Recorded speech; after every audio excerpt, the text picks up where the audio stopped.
날마다 솟는 샘물과 함께하는 오늘의 큐티 시간입니다. 8월 13일 토요일, 오늘의 말씀은 마태복음 25장 1절로 13절의 말씀입니다. 그때 천국은 마치 등을 들고 신랑을 맞으러 나간 10 처녀와 같다 하리니 그 중에 5은 미련하고 5은 슬기 있는 자라. 미련한 자들은 등을 가지되 기름을 가지지 아니하고 슬기 있는 자들은 그릇에 기름을 담아 등과 함께 가져갔더니 신랑이 더디옴으로 다 졸며 잘세.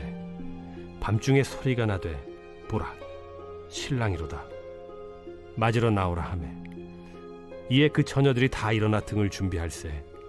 미련한 자들이 슬기 있는 자들에게 이르되 우리 등불이 꺼져가니 너희 기름을 좀 나눠달라 하거늘 슬기 있는 자들이 대답하여 이르되 우리와 너희가 쓰기에 다 부족할까 하노니 차라리 파는 자들에게 가서 너희 쓸 것을 사라 하니 그들이 사러 간 사이에 신랑이 오므로 준비하였던 자들은 함께 혼인잔치에 들어가고 문은 닫힌지라. 그 후에 남은 처녀들이 와서 이르되 주여 주여 우리에게 열어주소서. 대답하여 이르되 진실로 너희에게 이르노니 내가 너희를 알지 못하노라 하였느니라. 그런즉 깨어있으라. 너희는 그날과 그때를 알지 못하느니라. 새로운 아침입니다. 여호와 삼마, 하나님은 어디든지 계시는 분이십니다.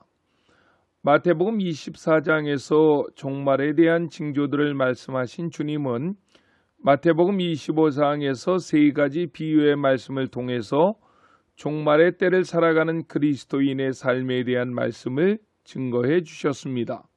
첫째는 혼인잔치에 참석하는 10 처녀의 비유입니다.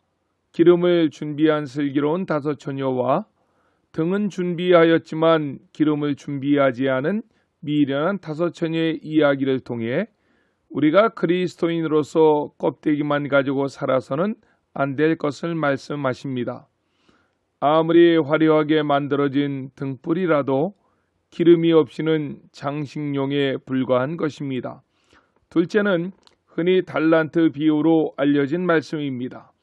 이 말씀은 그리스도인들이 하나님으로부터 주어진 달란트를 어떻게 사용해야 하는지를 깨우쳐 주십니다. 누구라도 하나님이 주신 재능이 있기 마련입니다. 그것을 깨닫지 못한 채 남이 지닌 것만 부러워하고 자기 것은 덮어둔 채 살아가는 자는 책망을 받기 마련입니다. 세 번째는 양과 염소를 구분하는 말씀입니다. 이 부분은 마태복음의 주제 중에 하나인 열매를 강조하는 부분입니다.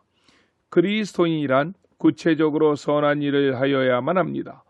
이웃을 살피며 돌아보는 것은 곧 주님께 향한 것이 됩니다. 그것이 없다면 그리스도인의 삶은 껍데기에 불과한 것입니다. 오늘은 먼저 첫 번째 비유인 혼인잔치에 참석하는 10 처녀의 비유에 대해서 살펴보려고 합니다.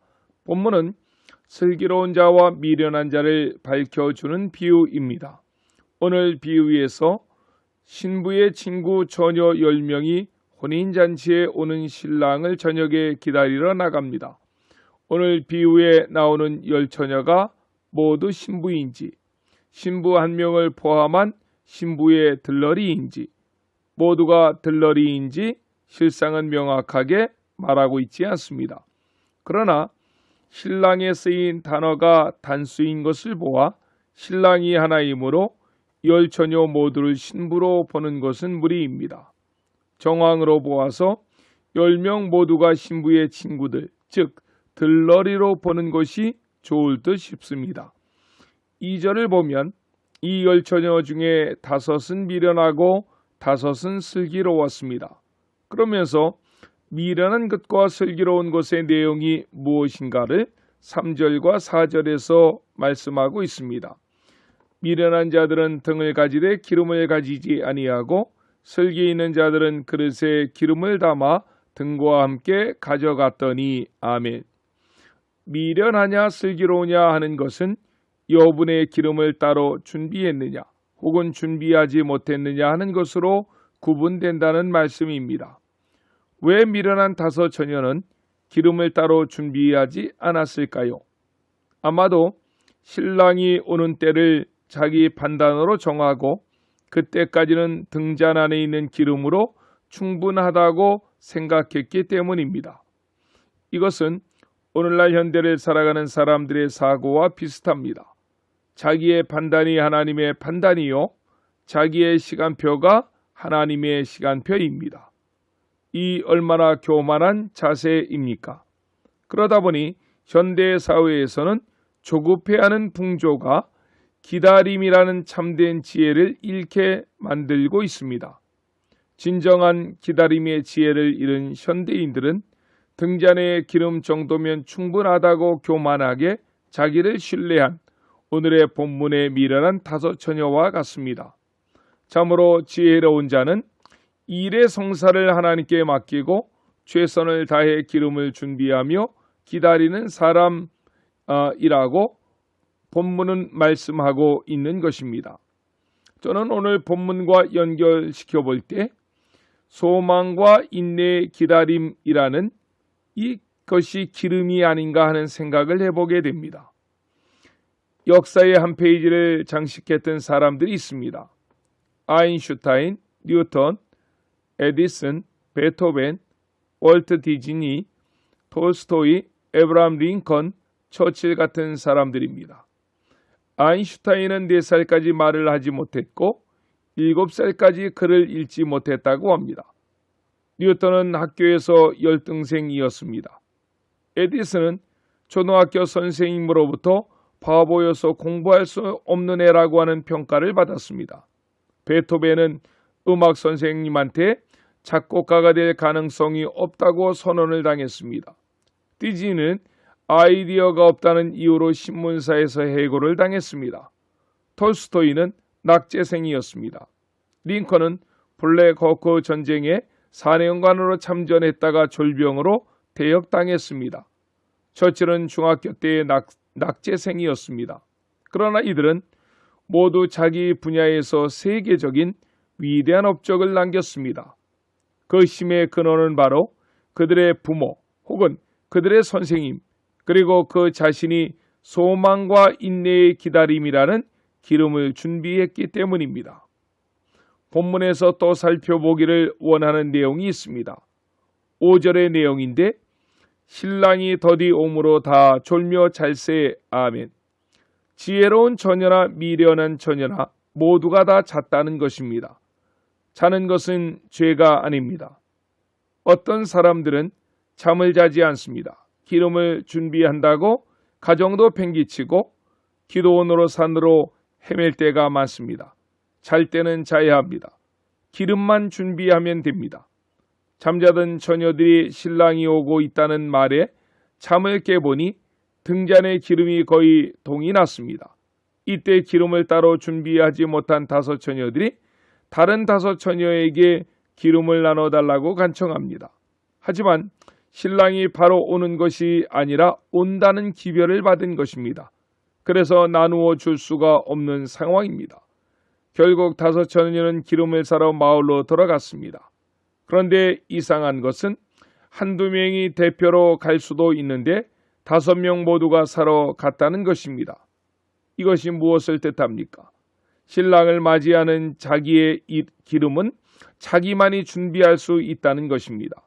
남이 준비해 주지 못한다는 것입니다. 남의 얘기 듣고 덩달아 할 수 있는 것이 아니고 자기가 주체가 되어야만 가능하다는 것입니다. 다른 사람의 믿음으로 천국에 내가 들어갈 수 없다는 것입니다. 내 믿음으로 내가 천국에 들어가는 것입니다. 마태복음 25장에는 주님이 말씀하신 3가지 비유가 나온다고 했습니다. 그런데 주목해서 살펴보면 이 3가지 비유의 말씀 속에는 아주 분명한 구분이 있습니다. 첫 번째 비유에서는 미련한 상태이든지 슬기로운 상태이든지 둘 중에 하나입니다. 두 번째 비유에서는 착하고 충성된 종이든지 악하고 미련한 종이든지 둘 중에 하나입니다. 세 번째 비유는 양과 염소로 분명하게 선을 긋습니다. 양과 염소의 중간 상태는 없습니다. 어정쩡한 상태는 없습니다. 회색지대가 없다는 것입니다. 맞습니다. 신앙에는 회색지대가 없습니다. 신앙의 회색지대가 아니라 지혜롭고 충성되고 유익한 자로서 마지막 이때를 지혜롭게 살아가시는 저와 안천의 모든 성도님들이 되시기를 예수님의 이름으로 간절히 축원합니다. 아멘. 주기도로 예배를 마치고 오늘도 주신 말씀을 붙잡고 하나님께 간절히 기도하시겠습니다. 하늘에 계신 우리 아버지, 아버지의 이름을 거룩하게 하시며 아버지의 나라가 오게 하시며 아버지의 뜻이 하늘에서와 같이 땅에서도 이루어지게 하소서.